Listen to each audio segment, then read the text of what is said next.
말씀 누가복음 2장 1절부터 14절 말씀인데 우리 같이 교독하신 후에 마지막 절 합독할게요. 그때 가이사 아구스도가 명을 내려 천하로 다 호적하라 하였으니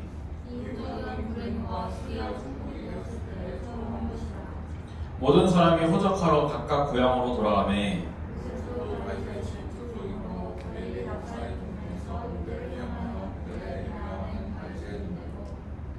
그 약혼한 마리아와 함께 호적하러 올라가니 마리아가 이미 잉태하였더라. 첫 아들을 낳아 강보로 싸서 구유에 뉘었으니 이는 여관에 있을 곳이 없음이로라. 주의 사자가 곁에 서고 주의 영광이 그들을 두루 비춤에 크게 무서워하는지라.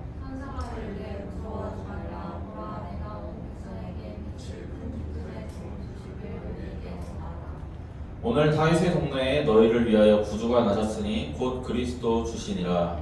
너희가 가서 강보에 쌓여 불을 이르는 아기를 보리니 이것이 너희에게 표현이라 하더니 호련히 수많은 천군이 그 천사들과 함께 하나님을 찬송하여 이르되 함께했습니다. 지극히 높은 곳에서는 하나님께 영광이요 땅에서는 하나님이 기뻐하신 사람들 중에 평화로다 하니라. 아멘. 기도하겠습니다. 하나님 아버지, 우리가 우리 아기 예수님이 오신 날을 기념하기 위해서 또 이렇게 말씀 나눕니다. 성탄절의 진정한 의미와 또 우리가 무엇을 생각하고 무엇을 기억해야 하는지 주님 한번 생각해보는 귀한 예배 시간 되게 하여 주시옵소서. 감사드리며 예수님 이름으로 기도드립니다. 아멘. 오늘 말씀 제목은 성탄의 본질이라는 제목으로 말씀을 좀 나눠보려고 해요. 제가 요즘 말씀 전하다 보면 본질적인 가치 이런 거에 대해서 자주 이야기를 하게 되는데 오늘은 크리스마스 이브죠. 아까 보니까 오는 게 눈 오더라고요. 많이 오는 건 아니라 조금 아쉽긴 한데 성탄절은 사실 좀 아이러니한 날이에요. 우리가 하나님 믿든 안 믿든 다들 성탄절은 지키잖아요.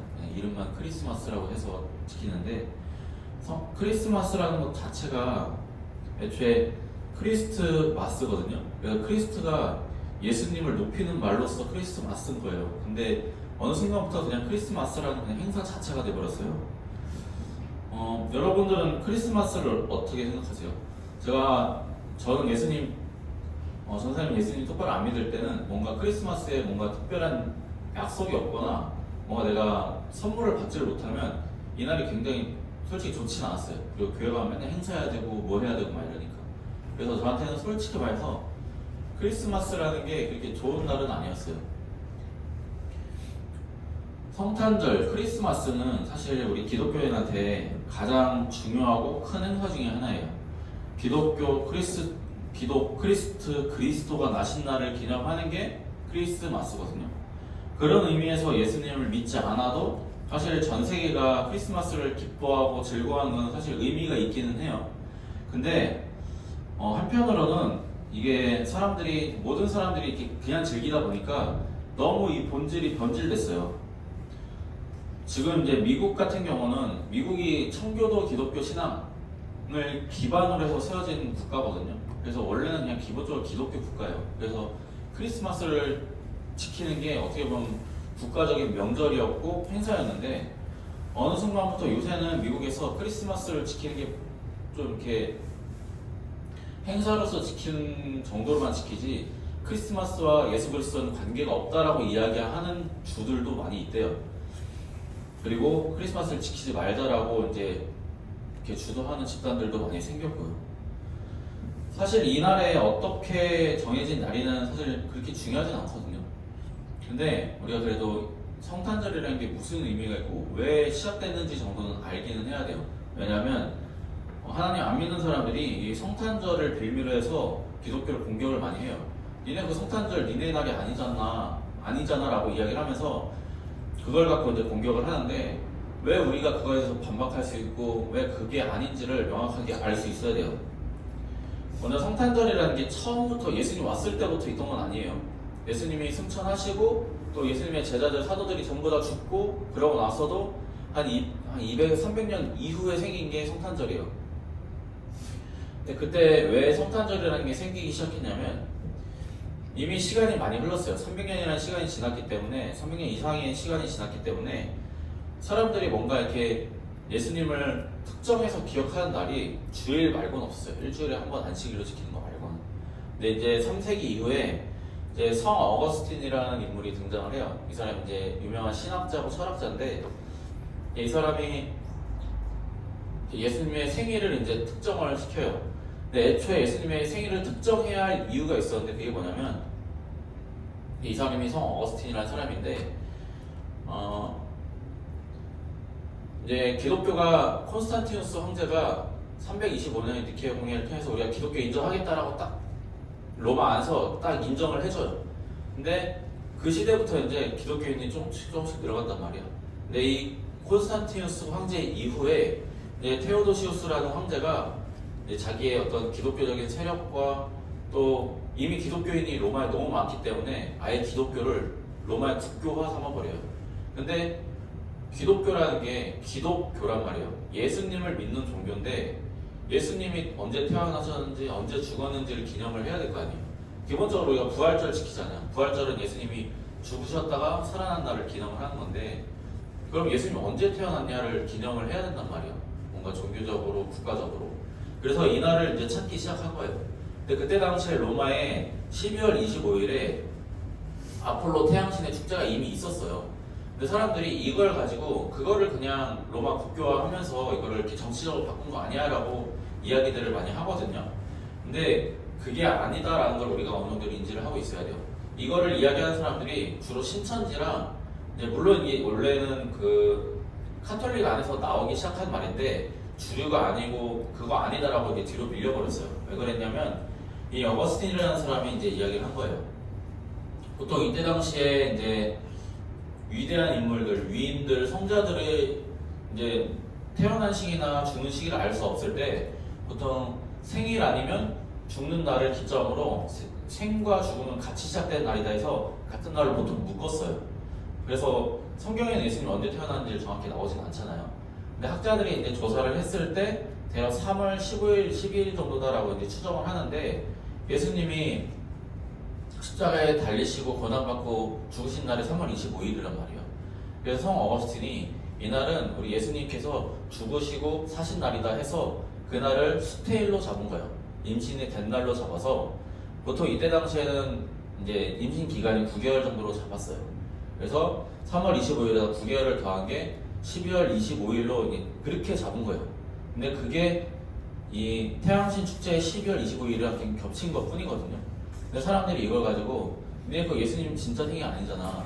근데 그냥 원래 있던 그 태양신 행사 사람들이 많이 아는 그 행사니까 그냥 겹친 거 아니냐라고 공격을 하고 이야기를 많이 하는데 그게 아니다라는 거예요. 예수님이 십자가에 못 박히신 날이 3월 25일인데 그날을 예수님의 생일로 잡고 그날로 기준으로 9개월을 잡으면 스테이로 잡고 그래서 실제로 태어난 생일을 12월 25일로 우리가 공식적으로 인정을 하자 해갖고 지켜진 게 12월 25일인 거예요. 근데 이거를 신천지나 이제 기독교를 공격하기를 좋아하는 집단들이 또 하나님 안 믿는 사람들이 니네 그거 태양절 아니야? 라고 하면서 공격을 하는 게 이 12월 25일이란 말이에요. 그래서 사실 성탄절이 언제냐, 진짜 예수님이 태어난 날이 언제냐는 그렇게 중요하진 않아요. 왜냐면 성 어거스틴이라는 이 학자가 굳이 이렇게 이야기한 거는 정확하게 언제 태어났냐가 중요한 게 아니기 때문에 이런 이야기를 한 거거든요. 이쯤 되면은 성탄의 의미가 뭔지를 우리가 분별을 해야 돼요. 예수님이 진짜 언제 정확하게 며칠 날 태어났는지가 중요하냐? 아니면 이 성탄 자체의 의미가 있냐? 라는 걸 우리가 분별을 해야 된다고요. 근데 사람들이 니네 12월 25일 그거 태양절 바꾼 거잖아 라고 이야기하는 게 니네 그거 진짜 예수님 생일 아니잖아 라고 이야기하는 게 결국은 예수님의 탄생을 우리가 믿잖아요. 그런데 그거를 꼬는 거예요. 니네 그거 아니잖아. 니네 진짜 그날이 예수 탄생한 날 아니잖아 라고 우리가 우리 예수님이 나신 날입니다 라고 이야기하는 그거를 비트는 거예요. 희석시키고 비트는 거예요. 그럼 우리 입장에서는 진짜?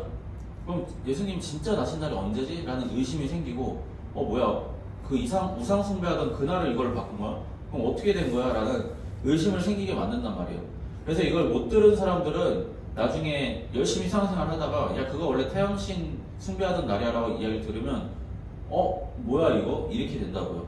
그럼 내가 성탄절 예수님을 축하하기 위해서 기억했던 그날들이 뒤틀어지는 거예요. 내가 오로지 예수님을 찬양하고 예수님이 나신 날을 기뻐하기 위한 날이 뭐야 이거 우상 숭배하던 날을 바꾼 거네 라는 생각이 들기 시작한단 말이에요. 단 한 줄기의 의심이 심겨지는 순간부터 시작되는 거예요.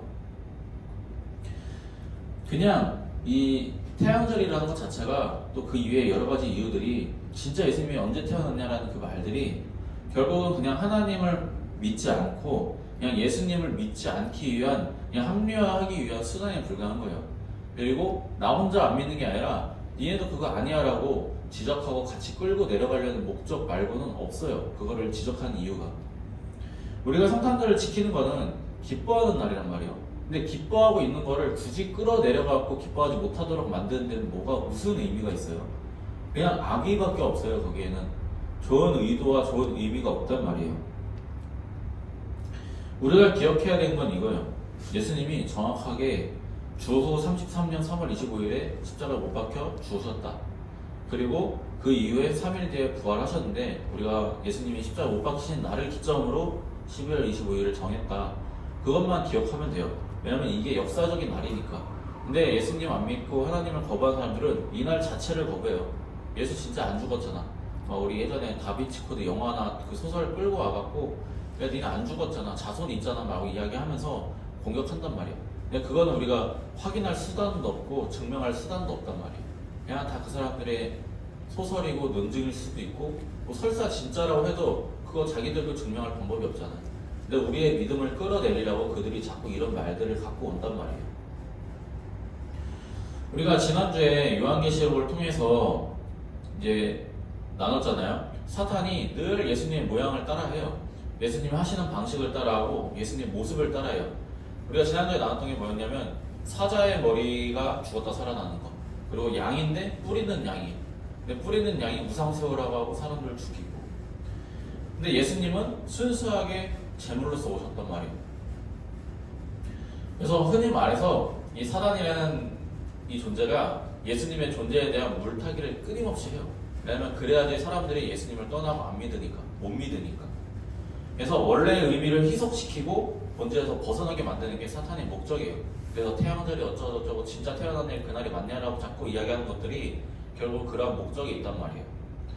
우리가 이해해야 하고 또 우리가 진짜 알아야 되는 거는 왜 성탄을 지켜야 되는지, 우리가 왜 성탄을 기뻐해야 되는지가 진짜 목적이고 의미가 있는 거지, 그날이 진짜 그날이 맞냐라는 게 중요하지가 않다라는 거예요. 모든 그리스도인과 신학자들이 다 인정해요. 그날 예수님이 진짜 태어나신 날이 아니라는 거. 근데 다만 우리가 지정해놓고 약속으로 정해놓고 우리가 기억하고 기념하자라는 거예요. 예수님이 분명히 33년 3월 25일에 분명히 로마에 의해서 십자가 처형을 당하셨어요. 그리고 분명히 13일 후에 부활하셔서 하나님이 구약부터 약속하신 그 약속을 성취하셨다는 게 그게 진짜 중요하다라는 거예요. 우리는 그 예수님을 통해서 우리를 위해서 이 땅에 오신 그날을 기념하기 위해서 성탄절을 지키는 거고, 또 그게 중요한 거지 그 이외에 다른 것에 대한 의미는 중요하지 않다라는 걸 우리가 좀 더 명확하게 인지하고 들어봤으면 좋겠어요. 우리가 성탄절에 대해서 조금 더 좀 이렇게 구체적으로 좀 이미지를 좀 그려봤으면 좋겠어요. 그냥 우리 예수님이 나신 날 성탄절 그냥 그게 아니라 좀 더 구체적이고 실제적으로 예수님이 나신 날에 대해서, 실제 예수님이 나셨던 그 날에 대해서 조금 더 그림으로 좀 그려봤으면 좋겠어요. 그래서 오늘 말씀 가지고 좀 예수님 나신 날에 대해서 좀 다루어 볼 건데, 우리가 흔히 아는 내용은 요셉과 마리아가 출산이 가까워져서 베들레헴에서 아기 예수님을 구유에 낳은 것이다 라고 이제 딱 그 정도 플롯만 알고 있거든요. 하나님이 구약에서 베들레헴이라는 곳을 지정을 하셨기 때문에 예수님을 거기서 낳은 건데, 먼저 우리가 그 내용을 쭉 살펴볼게요. 요셉과 마리아는 베들레헴에서 살던 사람들이 아니었어요. 타지방에서 살다가 이제 황제의 명령 때문에 고향으로 올라가던 길에 베들레헴이라는 곳에 잠깐 들른 거예요. 이때 당시에 이제 황제가 아구스도라는 황제인데, 이 황제가 자기의 권력 과시랑 자기의 이 황제적인 위치를 공고히 하려고 자기 식민지들의 그 인구 조사를 실시를 시켜요. 왜냐면 내가 이만큼 많은 식민지와 식민 인구를 다스리고 있다는 걸 드러내기 위해서 이걸 조사를 시킨 거거든요. 근데 이 목적 때문에 이제 요셉과 마리아가 어쩔 수 없이 호적을 등록을 하러 자기 고향으로 올라가기 시작한 거예요. 근데 이미 그때는 성령께서 마리아에게 오셔서 이미 수태를 시킨 상황이었고 이미 시간이 조금 지난 상황이었어요. 근데 우리가 이거 지도를 보면 나오는데 여기 베들레헴이라는 곳에서 그들이 이제 향하는 그 나사렛이라는 그 장소가 실제 거리로 110km 정도 돼요. 근데 그때 당시에 말도 귀했고 낙타도 귀했단 말이에요. 그러면서 대부분의 사람들이 이제 염소나 이제 소가 끈 그 수레 마차를 타거나 아니면 대부분 걸어갔어요. 110km면 이게 거리가 상당하단 말이에요. 우리가 이제 군인들 막 4,000km 행군하고 그러면은 4시간, 5시간씩 걸려요. 그 장성한 군인들도. 근데 마리아는 거의 만삭이었단 말이에요. 뭐 만삭까지는 아니었겠지만 처음엔 그래도 3개월, 4개월 지나면 임신하신 분들 보면 점점 힘들어진단 말이에요. 근데 그 임신한 여인이 110km를 쉬지 않고 간다는 것 자체가 말이 안 돼요. 그래서 미리 움직였던 거예요. 명령이 떨어지자마자 요셉과 마리아가 미리 움직였는데 이제 이 산리가 너무 차가울 때쯤에 돼서 베들레헴에 도착을 한 거예요. 근데 더 이상 마리아가 빠르게 움직일 수가 없으니까 베들레헴에서 일정 기간 이제 쉬었다가 가기로 한 거예요. 왜냐면 회복이 되어야 다시 움직일 테니까. 근데 그때 당시에 우리가 이제 잘못 알고 있는 게 이제 뭐 마국간에서 예수님이 나셨다 막 이런 얘기를 한단 말이에요. 근데 그거는 잘못된 말이에요. 마국간에서 나지 않았어요. 왜냐면 그때 당시에 말 되게 귀했어요. 아무나 말 갖고 있을 수가 없는 시대예요. 유대인들이 가장 많이 갖고 있는 가축이 뭐냐면 양이랑 염소예요. 거의 모든 가정에 양이랑 염소는 키웠어요. 근데 양이랑 염소를 키우려면 공간이 있어야 되잖아요. 근데 마당에 있는 공간이 귀하단 말이에요. 그래서 이때 당시에 대부분의 유대인 가정집은 이런 형태였어요. 여기가 1층이고 2층인데 1층은 대부분 한쪽 구석에 가축을 키우고 이제 이 중동 지방은 손님이나 이방인들 여행객들 오면 재워주고 이렇게 케어해주는 게 기본적인 문화 개념이에요. 그래서 그거를 안 해주면 되게 몹쓸 사람들이 되는 게 여기 문화란 말이에요. 그래서 이방인들이나 여행객들이 묵을 수 있도록 1층에 쉴 수 있는 공간을 항상 마련을 해놔요. 그리고 자기 주인과 가족들은 늘 2층에서 숙식을 하는 거예요. 근데 마리아가 임신한 상태에서 출산을 해야 되잖아요. 근데 이 고대 시대에 내 아내가 출산한 장면을 다른 사람들한테 보여줄 수가 없잖아요. 어떻게든 잘 이렇게 가려놓고 해야 되잖아요. 근데 그럴 만한 공간이 있는 집이 없었던 거예요. 왜냐하면 그때 당시에 그 로마 황제가 시킨 그 명령 때문에 전 지역에서 사람들이 자기 고향으로만 오고 가고 하는 상황이었던지라 이 베들레헴에 자리가 없었던 거예요. 사람들을 이렇게 여행객들을 묵혀줄 만한 집들이 얼마 없었던 거예요. 왜냐하면 사람들이 워낙 많이 이동하니까 이 사람들 저 사람들 막 해주다 보니까 이 마리아 단 한 사람을 위해서 1층 전체를 비워줄 수 있을 만한 집이 부족했던 거예요. 그래서 성경에 묵을 여간이 없었더라라고 이야기를 하거든요. 그래서 마리아와 요셉이 어쩔 수 없이 저 가축들이 머무는 공간을 빌린 거예요. 왜냐하면 분리가 돼야 되니까. 그래서 거기서 이제 아기를 낳는데 이미 열악한 환경이에요. 이미 열악한 환경에서 아기를 낳는데 아기를 어떻게 낳아야 되잖아요. 근데 놀 만한 게 뭐가 있겠어요. 그래서 거기에 놓은 게 이제 염소나 양들이 먹는 이거 집이나 그 염을 넣는 그 염물통에다가 아기를 누일 수밖에 없었던 거예요. 근데 사실 이때 당시에 아무리 가난해도 이런 식으로 아이를 낳는 거는 정상적인 상황은 아니었어요. 아무리 가난해도. 예수님이 이렇게 낳을 수밖에 없었던 거는 이 하나님이 이 예비하신 베들레헴에서 낳아야 한다는 이 조건과 또 하나님이 약속한 이 모든 상황 때문에 벌어지는 상황인 거예요. 아무리 가난한 사람도 자기 자식을 위한 요람을 10%라도 만들었어요. 근데 지금 이때가 지금 무슨 상황이에요? 지금 어쩔 수 없이 다른 지역으로 이동을 해야 하는 상황 중에 출산을 한 거잖아요. 그래서 어쩔 수 없이 이 구유라는 데다가 아이를 누일 수밖에 없는 상황이었던 거예요. 가난한 사람이라고 할지라도 보통 아기를 낳을 시간이 10개월이면 그걸 위해서 준비를 해놓을 거 아니에요. 근데 그런 준비를 할 수가 있는 상황이 아니었단 말이에요. 요셉과 마리아는. 그래서 어쩔 수 없이 이런 구유에 놓을 수밖에 없었단 말이에요. 예수님은. 근데 여러분 이거를 생각을 해봐야 돼요. 예수님이 하나님이시잖아요. 창조주 하나님이시잖아요. 근데 창조주 하나님이 사람을 위해서 오시는 건데 사람을 위해서 오시면 왕의 아이로 오셔도 그거는 비참한 거예요. 왜냐면 신의 위치에서 피조물의 위치로 오는 건 말이에요. 내가 아무리 잘 만들어도 이건 결국은 잘 만든 물건에 불과하잖아요. 근데 내가 내가 만든 것과 같은 게 된다는 게 되게 엄청나게 낮아지는 거란 말이에요. 신이 피조물의 형상으로 오는 것 자체가 굉장히 낮아지는 건데 그 피조물의 형상 안에서도 가난한 사람들조차도 그렇게 하지 않는 모습으로 예수님이 오셨기 때문에 그게 귀하다고 이야기하는 거란 말이에요. 그래서 예수님이 결과적으로 하시는 말씀이 뭐예요? 나는 섬김을 받으러 온 게 아니라 섬기러 왔다라고 말씀을 분명히 하신단 말이에요. 예수님이 오신 모습도 그랬고 오신 목적도 그랬단 말이에요. 생각해보세요. 아기로 오셨어요. 하나님이 아기로 오셨어요. 그럼 이 아이가 자라는 동안에는 끊임없이 부모의 보살핌을 받아야 돼요. 자기가 만든 피조물의 보살핌을 받아야 돼요. 그리고 좀 자라면요, 한 10살, 13살 됐어요. 그러면 그냥 온전히 이제 나는 완전한 체가 돼요. 완전한 존재가 돼요. 아니잖아요. 여전히 부모님의 훈육을 받아야 되고, 내가 이걸 해도 부모님이 아니라고 하면 아닌 걸로 인정해야 되고. 여러분 이게 지금 우리 사람한테도 불편해요. 나는 맞다고 하는 건데 부모님 하지 말라고 안 해야 되는 게 그게 순종이잖아요. 근데 예수님은 그냥 단순히 사람이 아니시란 말이에요. 하나님이시란 말이에요. 근데 내가 피조물들의 명령을 드려야 돼. 이거 자체가 굉장히 낮아지시는 거란 말이에요. 근데 이 모든 걸 감수하고 예수님이 오신 거란 말이에요. 가난한 가정에 가축의 밥통에 뉘어진다는 거는 낮아질 수 있는 한계를 놓으신 거예요. 그래서 우리가 아까 이야기한 것처럼 마가복음에서 예수님이 스스로 분명히 이야기를 하세요. 우리 한번 이거 같이 읽어볼게요. 시작.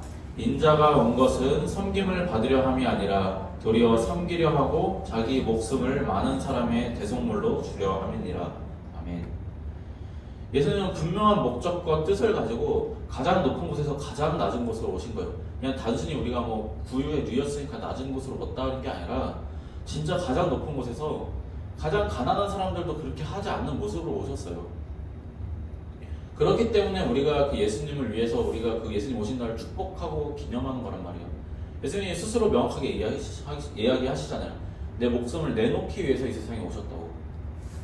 오신 목적 자체가 그거예요. 오신 목적 자체가 그저 죽으시려고 오신 거예요. 죽음을 목적으로 내 생명을 내놓기 위한 목적으로 오셨단 말이에요.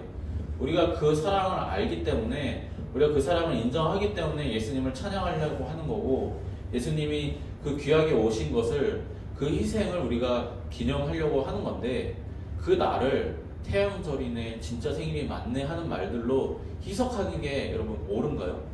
아니란 말이에요. 적어도 그들은 이야기할 수 있어요. 그들은 하나님을 안 믿고 예수님 믿기 싫어하니까. 근데 적어도 내가 교회 다니고 나 예수님 믿을 거야 라고 이야기하는 사람들은 그런 말들을 휘두르면 안 되잖아요. 뭐가 중요한지, 내가 왜 성탄을 지켜야 되는지에 대해서 우리가 명확한 목적과 뜻을 가지고 살아야 되잖아요. 아까 제가 이제 성탄절을 개인적으로 좋아하는 날이 아니었었다라고 이야기를 했잖아요. 성탄절은 사람들이 기본적으로 자신들이 즐기고 자신들이 즐겁기 위한 날로서 지키고 있어요. 지금 사회에는. 우리가 이 성탄절을 내가 즐기기 위한 날로서 여기고, 또 성탄절에 특별한 만남을 바라고 특별한 어떤 선물을 바라게 되면 우리가 우울해질 수밖에 없어요. 근데 이 성탄절을 우리가 성탄절 본래의 의미로서 가장 낮은 곳에 나를 위해서 죽기 위해서 오신 예수님의 날이다 라고 우리가 분명히 깔고 가면, 이 날이 그렇게까지 나의 어떤 개인적인 만족을 위해서 특별히 할 이유가 있나요? 없어요. 근데 우리가 나 개인적으로 왜 특별한 선물 없을까? 왜 좋은 만남 없지? 왜 특별한 이벤트 없지? 뭔가 왜 설렘이 없지라는 어떤 마음의 불평과 불만이 생기게 된다면 그거는 내 안에 문제가 있는 거예요. 왜냐면 성탄절이 누구 생일이에요? 성탄절 예수님 생일이잖아요. 우리가 예수님 생일로 지킵시다라고 이야기한 거잖아요. 근데 예수님 생일인데 내가 선물 못 받는다고, 내가 특별한 일 없다고 내가 불평을 하고 불만을 간다는 것 자체가 뭔가 잘못됐잖아요. 예수님까지 가지 않아도 좋아요. 부모님의 생신을 내가 가족으로서 즐겁게 준비하고 같이 즐거워하는 거는 얼마든지 좋아요. 근데 함께 기쁜 거 당연히 좋죠. 근데 부모님은 안 기뻐. 나만 기뻐야 되고 내가 기뻐하는 날이에요. 그러지 않잖아요. 부모님을 기쁘게 하기 위한 날이잖아요. 부모님의 생신은. 근데 부모님 생신에 내가 선물 못 받는다고 내가 불평불만하고 왜 부모님 생신인데 우리 어디 왜 안 가라고 이야기하는 게 이상하잖아요. 잘못됐잖아요. 성탄절이 가지는 원래 의미를 우리가 기억을 하면 우리가 내 마음이 흔들릴 일도 없고 우리 마음이 복잡할 일도 없어요. 근데 내 마음이 흔들리고 복잡한 거는 우리가 이 성탄절의 본래 의미를 이미 잃은 거예요. 성탄절은 예수님의 생일이에요. 예수님이 나신 날이란 말이에요. 근데 내가 선물 받아야 되고 내가 즐거워야 되고 내가 설레야 되고 내가 뭔가 기쁨이 있어야 되고 물론 예수님 오신 날을 기뻐해야죠. 근데 우리가 솔직히 그런 의미로 기뻐하려고 하는 게 아니잖아요. 생일 당사자를 기쁘게 하기 위한 날이 생일의 본래 의미잖아요. 심지어 그게 우리를 위해서 죽기 위해서 오신 예수님이면 마땅히 그 예수님을 더 축복해야 되고 그 예수님을 위해서 우리가 기도하는 시간이 있어야 되고 찬양하는 시간이 있어야 되는 게 성탄절이란 말이에요. 심지어 그 생일의 당사자가 나를 위해 오신 분이에요. 나를 위해서 죽기 위해서 오신 날이 그날이에요. 그러면 우리가 그분을 위한 날을 보내야 되지 나를 위한 날로서 성탄절을 보내고 기대하고 준비하면 안 되잖아요. 우리에게는 성탄절이 특별하지 않다고 해서 우울해할 자격이 없어요. 그날은 예수님이 나를 위해서 오신 날인데 나를 위해서 오신 그분의 생일조차도 우리가 축하해주지 못해드리면 우리가 도대체 누구를 위해서 축하를 할 거예요? 누구를 위한 진짜 축하가 있어요? 나를 위해서 오신 그 예수 그리스도의 사랑을 우리가 좀 진지하게 생각해보고 좀 깊이 좀 고민을 해봤으면 좋겠습니다. 성탄절은 우리한테 즐거운 날일 수 있죠. 뭐 분위기들이 그렇고 사회에 사람들이 막 들떠있고 근데 거기에 휩쓸리지 않았으면 좋겠어요. 이거는 단지 성탄절만의 의미가 아니에요. 세상의 분위기에 휩쓸리지 않는 거 우리가 오로지 예수님의 그 원래의 뜻과 예수님의 사랑을 기억하는 게 우리 그리스도인들이 똑바로 서갖고 넘어지지 않고 좌로든 우로든 치우치지 않고 똑바로 갈 수 있는 유일한 방법이란 말이에요. 여러분 내가 하나님을 믿는 이유 내가 예수님을 믿는 이유 우리 명확하게 인지하시길 원합니다. 지금 우리 예배 이제 한 번밖에 안 남았잖아요. 근데 우리가 어른 예배 드리면 이게 달라져요. 내가 예배를 드리는 자세와 마음이 얼마나 달라지실 것 같아요? 지금 지난 몇 년간 지나서도 늘 비슷한 마음 갖고 우리가 오잖아요. 왜냐하면 한 주 한 주가 매주 똑같아요. 반드시 돌아오는 주라고 우리가 생각을 하고. 근데 여러분 내가 당연하다고 생각하는 주들이 그렇게 당연하지가 않아요. 크리스마스 성탄절도 마찬가지예요. 매년 늘 당연하게 오는 거지만 당연한 성탄절이 아니라는 거 우리가 좀 인지를 하셨으면 좋겠어요.